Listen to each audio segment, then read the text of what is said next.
Jordan Anthony just beat the Olympic champion in a race that was supposed to belong to someone else. But what happens when the fastest man in the world this season steps onto his first global stage with everything on the line and no room for mistakes?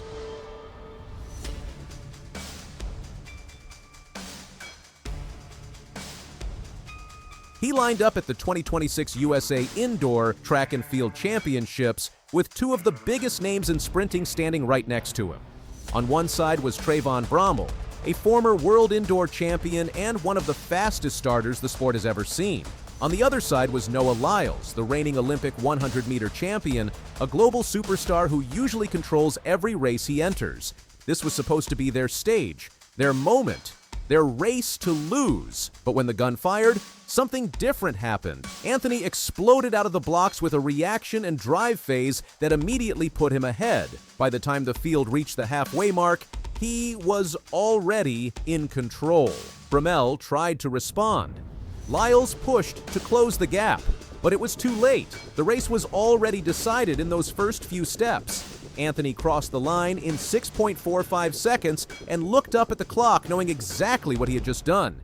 He did not just win, he made a statement that the entire sprint world could not ignore.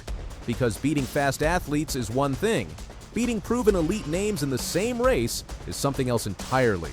And doing it with authority tells you this is not luck.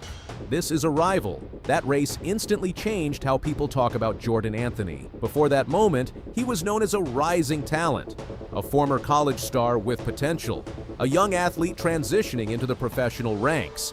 After that moment, he became something much more dangerous. He became real competition for the best sprinters in the world. And then came the next layer of the story. Because that 6.45 was not even his fastest performance of the season. Earlier in 2026, Anthony ran 6.43 seconds. That time did not just win races. It made him the fastest man in the world over 60 meters heading into the World Indoor Championships. That is a completely different level of pressure. Now he is not just competing, he is the one everyone is chasing. This is where things get serious. Because the World Indoor Championships are not like national meets. There is no room for error, no second chances. The margin between winning and losing is often decided in hundredths of a second. One slow reaction, one slight mistake in the drive phase, one moment of hesitation, and the race is gone. Anthony is walking into that environment for the first time in his career. The 2026 World Indoor Championships will take place in Toruń, Poland, from March 20th to March 22nd. It is one of the biggest stages in indoor track and field, and the men's 60 meters is always one of the most intense events on the schedule. Every athlete in that field will believe they can win. Every athlete will be ready, but all eyes are going to be on one name, Jordan Anthony, because now he carries something he has never carried before: expectation. And expectation changes everything. To understand why this moment is so big, you have to look at where he came from. Jordan Anthony is not a typical sprinter who followed the traditional path from youth track to international competition. He was also a football player, a wide receiver at the University of Arkansas. That background matters because it shaped the way he runs. Football players rely on explosive acceleration, quick reactions, and short burst speed. Those are exactly the qualities that define success in the 60 meters. When he transitioned fully into track, those skills translated almost perfectly. He quickly became one of the most dangerous short sprinters in college. In 2025, he won the NCAA indoor title in the 60 meters. That alone would have been enough to put him on the map. But he did not stop there. He went outdoors and won the NCAA title in the 100 meters as well. That combination is rare. It showed that he was not just a specialist. He had the ability to dominate across different sprint events. That is when people started paying attention. But even then, there was still a question. Could he do it against professionals? College success does not always translate to the global level. The competition is faster. The margins are smaller. The pressure is higher. Many athletes struggle to make that jump. It is one thing to win in college. It is another thing to beat athletes who have been competing on the world stage for years. That is why the race at the USA Indoor Championships mattered so much. It answered that question in the most direct way possible. Yes, he can compete with them, and not only compete, he can beat them. Now the conversation has shifted again, because the next question is even bigger. Can he do it on the world stage? Standing in his way will be athletes who are not just national champions, but global medalists. One of the most important names in that field is Kishane Thompson of Jamaica. Thompson has already proven himself in the 100 meters, winning silver medals at the Olympic Games and the World Championships. He is known for his power and top-end speed, and he brings experience at the highest level. This creates an interesting contrast. Anthony thrives in the first part of the race.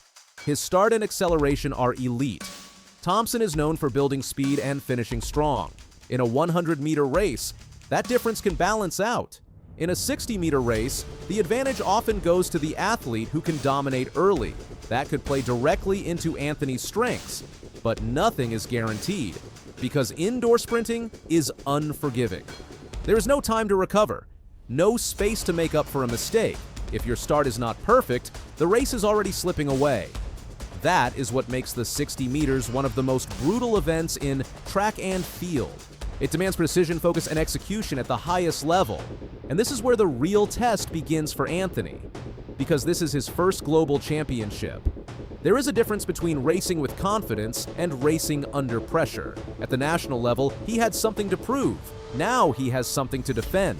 He is coming in as the world leader, as the athlete everyone is talking about, as the one people expect to win. That weight can affect even the best athletes. We have seen it before. Young stars rise quickly, dominate early races, and then struggle when the expectations catch up to them. The spotlight gets brighter, the pressure increases, every move is analyzed. Every race carries more meaning. The question is how Anthony will respond. Will he stay composed? Will he execute the same way he did at nationals? Will he trust the speed that got him here? Because if he does, he has a real chance to win. And if he wins, everything changes again. A world indoor title at 21 years old would instantly elevate him into the top tier of global sprinting. It would not just confirm his potential, it would validate it.